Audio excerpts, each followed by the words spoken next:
Hello, everyone. I'm the Enforcer, and I'm accompanied by Enforcer Matt. And good evening, folks. It's Enforcer Matt, and welcome back to day 1242 of the War News Stream. And you read the headline properly. The U.S. has redeployed nuclear weapons to Britain for the first time since 2005 as of today. Syria has also escalated with heavy fighting in the southern Syrian region. We've also seen Moscow under a new Ukrainian drone attack, and also a fire has been spotted near the Zaporizhzhia nuclear power plant inside of Ukraine. We have massive news, and it's good to see you all once again. And of course, we're going to be covering the past 24 hours of news from around the world, as we've been able to hear that the Supreme Allied Commander of the Armed Forces of Europe and the European Command Theater Commander, General Alexis Gregory Grinkovich, has stated over the course of the day that it is an inevitable certainty that a war in Europe will be breaking out with the Russian Federation within the next year and a half. We've also been able to hear at that same time that U.S. B-61 tactical nuclear bombs have been deployed to RAF Lakenheath for the first time in 20 years. Outside of that news, we have also been able to hear that U.S. force posturing within the region is starting to significantly shift, and Russian cyber attacks are also starting to plague the Polish airspace's abilities to be able to coordinate civilian and military air traffic properly. We've also been able to hear that the Estonians are continuing preparations for defenses of their border, including the heavy fortifications of the bridge at Narva, along with other critical sites near to the area of Lake Peipus and Lake Pivka simultaneously. Outside of that news, we've also been able to hear that the ceasefire that was negotiated by the United States of America between the Syrians and the Israelis has completely collapsed as expected over the course of only about 6 hours, and we have been able to see that heavy fighting has once again broke out in the Asawaida area between the Druze people and the Syrian tribal armies, which are continuing to attack the city in attempts to conduct reprisals and largely war crimes within the city's perimeter. Outside of that, the Israelis' war inside the Gaza Strip is continuing, while we've also been able to hear that the Azerbaijani president has now openly come out today in support of the state of Ukraine and their continued war efforts against the Russian Federation, once again further distancing Azerbaijan from the Russian Federation. While at the same time, we've also been able to hear that a significant 5.8 earthquake has broken out inside the Islamic Republic of Iran, along with an oil refinery also catching on fire and exploding prolifically today near to the outskirts of the city of Tehran. Outside of that, we've also been able to hear that more major Ukrainian drone attacks did attempt to hit the Moscow city areas, and we also were able to hear of air raid sirens sounding over the city of Tula, along with drone activity. We have also been able to confirm that a Russian barracks was hit and destroyed overnight in the Rostov-on-Don area from some form of attack, although it's not incredibly clear whether it was a partisan attack or any other variety, while Ukrainian armed forces have been doggedly holding the lines today, inflicting high casualties on Russian forces and stopping any further advances. We have a significant amount of news to be covering today, and most importantly, the significant shifts that are now happening in U.S. foreign policy, and not only that, U.S. armed forces force posturing within EUCOM's theater of responsibility or theater of command. We're actually going to be moving into that news first for the night, moving us into the headquarters of the European Command's region, which is in Stuttgart, Germany, as we were able to hear a statement earlier in the day from the U.S. commander of the European Command, Alexis G. Grinkovich, that stated that NATO must be ready for war against China and Russia in a year and a half, according to statements that were made earlier today. We also were able to hear, on top of that the United States of America is now deploying B-61 tactical nuclear bombs for the first time since 2005 into the territory of the United Kingdom and of Great Britain and Northern Ireland. According to the information that we have, for the first time since at least 2005, U.S. nuclear weapons have been deployed into the territory of the United Kingdom, with sources reporting that several B-61-12 thermonuclear gravity bombs were transferred this week from the U.S. Air Force Nuclear Weapons Center at Kirtland Air Force Base in New Mexico to the newly built nuclear weapons storage facility at RAF Lakenheath in Suffolk, England. The B-61-12 is an advanced low-yield tactical nuclear gravity bomb that is able to be equipped by a number of aircraft, including the F-35A Lightning II, which is flown by both the 493rd Fighter Squadron and 495th Fighter Squadron based at Lakenheath. It is becoming incredibly clear at this point that the United States of America is drastically shifting its force policy within the region, and not only that according to the statements of the top commanders of U.S. and allied forces throughout the entirety of Europe. It does appear that war is closer to the horizon now, at least across the face of Europe, than it has ever been at this point.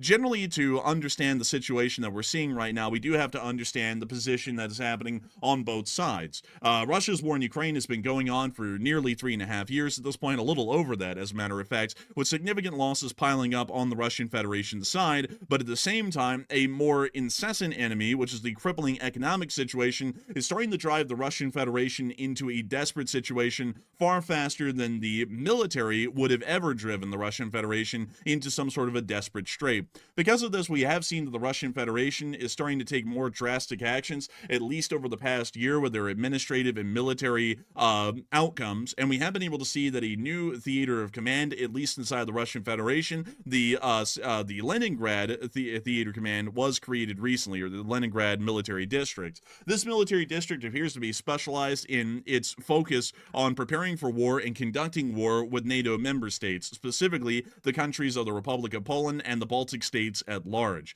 This has started to become a serious concern over the past year and a half since that military district was created, as we have been able to measure that approximately 500,000 or slightly less than 500,000 Russian troops are currently based inside the Kaliningrad Oblast, which is an exclave of the Russian Federation in former East Prussia. We have also been able to see that Belarusian military forces continue to focus a large amount of military exercises around the city of Grodno, directly to the southeastern side of the Suwalki Gap, a incredibly important linchpin and a supply lines region for the NATO forces, and not only that, a bottleneck where the Russian Federation and Belarus could possibly attempt an offensive and cut off the Baltic states entirely from further NATO support, supplies, and reinforcements. Not only that, we have also been able to see that near to the area of the Russian Federation's borders with Finland and the Baltic states, there have been significant buildups of forward operating bases, new operational and logistics facilities, and Russian armed forces in general throughout this area over the past year and a half since the creation of the Kaliningrad Military District. All of this is largely starting to show, even to the Supreme Allied Commander in Europe,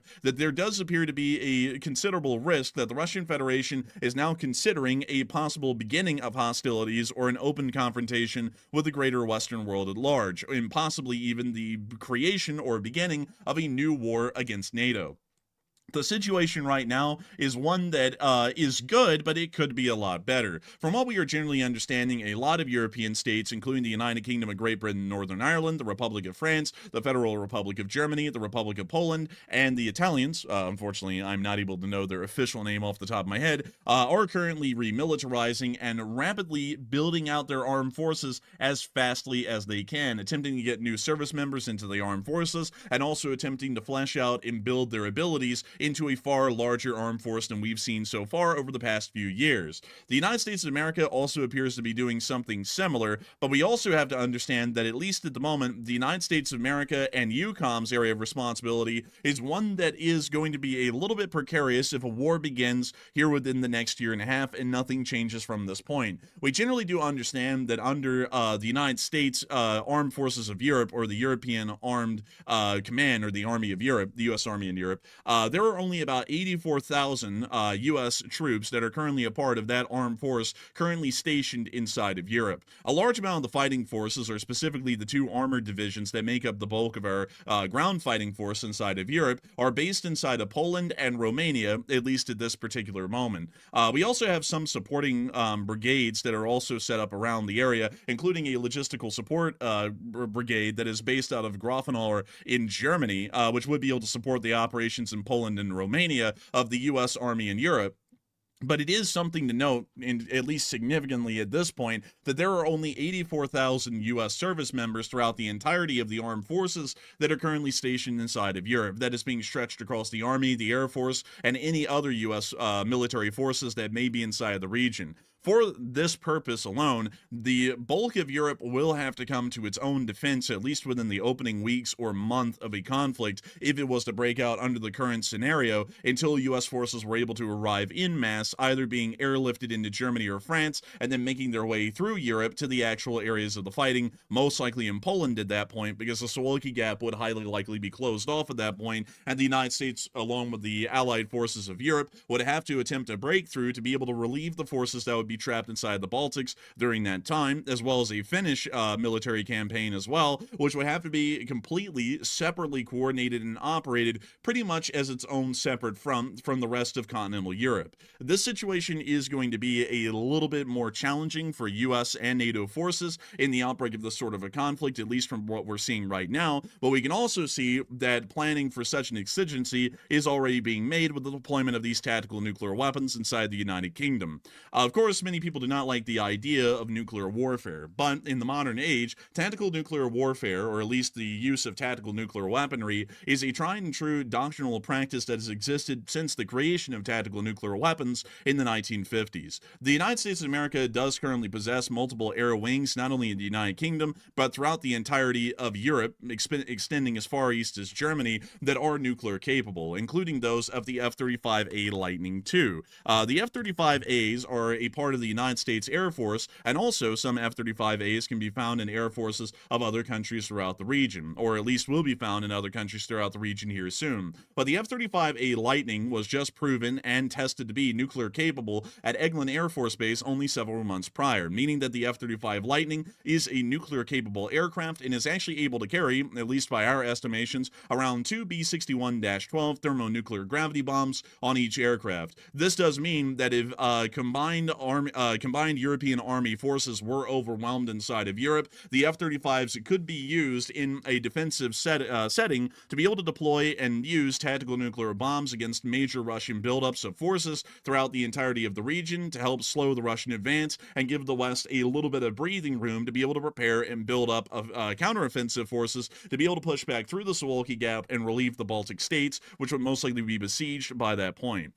This is a fairly significant change, mind you all, in the current U.S. force posturing inside the region, as we generally understood that there were tactical nuclear weapons deployed throughout the whole of Europe, but those were incredibly limited in number, with only about 2 B-61-12 tactical nuclear bombs being deployed in Germany at any given moment, and largely being deployed out of Ramstein Air Force Base in southeastern Germany. At this moment, we are understanding that the amount of tactical nuclear weapons in Europe has significantly increased, possibly by a number of 4 to 6, although we do not have an official number that's been published yet at the moment, but it will be published due to nuclear de-escalation treaties and protocols that have been in place for decades.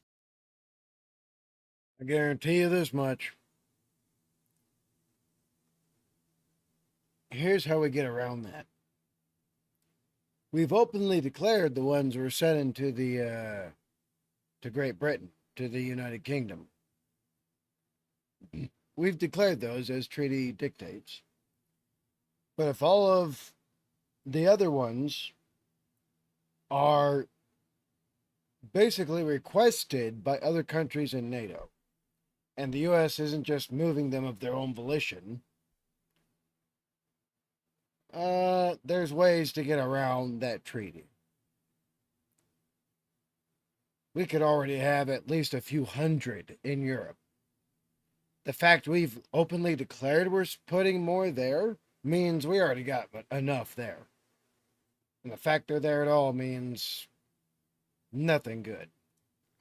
For this reason, we are starting to see that there is a drastic shift in the background right now on U.S. war planning, and it does appear at the moment that the United States is attempting to prepare some fallback plans, at least with the deployment of these tactical nuclear weapons, to buy the U.S. and the combined forces of NATO time if the Russian Federation wants to push forward with some sort of a lightning offensive to close the Suwalki Gap, take significant areas of the Baltics, and to also start a spearhead into the southern region of Finland. A lot of people have been talking about these major developments at the moment, and a lot of people are wondering why this is really happening. And Matthew, what are people thinking about this, and what are you thinking about it as well?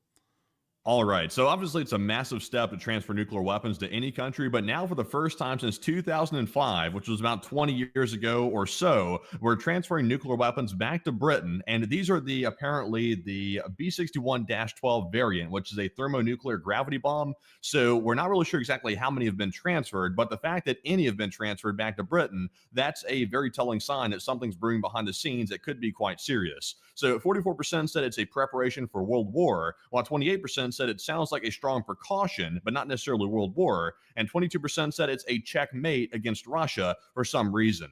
And I'll say initially, this does come across to me as a checkmate. Something is happening in the background that Russia has either made a threat, and we're trying to basically counter that threat by deploying nuclear weapons inside of Britain as a show of, I guess you could say, consolidation and solidarity with Britain, to use NATO terminology, of course. But I think it's some type of checkmate. It's some way to tell Putin that we're not going to simply stand back and let him start threatening us without any repercussions, and we will go against him very strongly if he wants to play that game. So I will admit this is a pretty disturbing headline because we had heard, I think, a couple of days prior that it was likely that nuclear weapons were on their way to Britain. But then we saw on the flight radar yesterday, I think it was Intel Frog that actually caught this, that there were airlift units heading out toward Britain, which appear to be carrying nuclear weapons. And today we've got the confirmation that they've been sent to Britain. So I will say very disturbing and indicates something is in the pipeline. But Enforcer, what say you? This is showing that something is significantly in the pipeline because while nuclear weapons,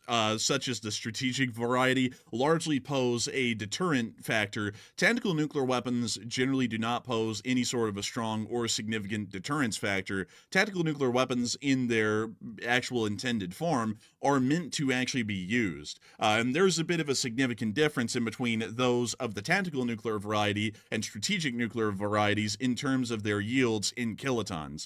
Tactical nuclear weapons are not supposed to scare a country into not attacking another.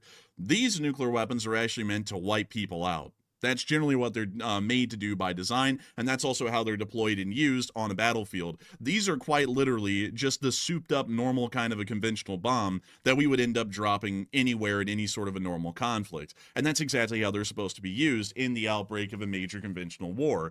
If, for some reason, NATO forces were rapidly pushed back inside of Poland by the Russian armed forces in Kaliningrad and Belarus, it is highly possible that you could see tactical nuclear weapons, such as the B-61, being used on large Russian force buildups throughout that region to be able to try and stop or slow that Russian advance completely. These sorts of tactical nuclear bombs are usually used against large force buildups, such as a high troop density within a specific area, or logistical structures that are able to field and supply large armies from their logistical bases. This is generally what the tactical nuclear weapons, such as these varieties, are used for. Not only that, but the Mod 12, or the B-61-12, which the -12 stands for the Mod 12 variety, has actually only been in service since 2021, with about 500 of these tactical nuclear weapons being planned to be put into service by 2027, meaning that at this point right now, there's probably about several hundred B-61 Mod 12 tactical nuclear bombs that are available for the United States to use anywhere around the world. And of course, you can get an idea by the raw number alone. These are supposed to be used largely like a normal conventional ordnance in a wartime setting, with about 8 of these, at least measurable, or around 10 approximately, across the entirety of Europe. 10 of these tactical nuclear bombs could actually deal a devastating blow to Russian ground forces on the battlefield if they were starting to conduct an unimpeded advance against NATO forces inside of Poland and the Baltics. The reason why these nuclear weapons are being moved into RAF Lakenheath is for the slightly deterrent factor, but more so also the additional factor that if U.S. forces are not able to arrive in large enough numbers at a fast enough rate, or if Europe was not able to respond and defend itself at a fast enough or a suitable rate, these tactical nuclear weapons could be deployed and bomb the Russians to pretty much stop their advance anywhere they may be inside the region. And then only trouble is that there'd be comparative to strategic nuclear weapons, there'd be a much reduced fallout. Fallout nonetheless. So wherever these would be employed, nothing's living there for quite some time. even with contamination efforts, decontamination efforts. So yeah,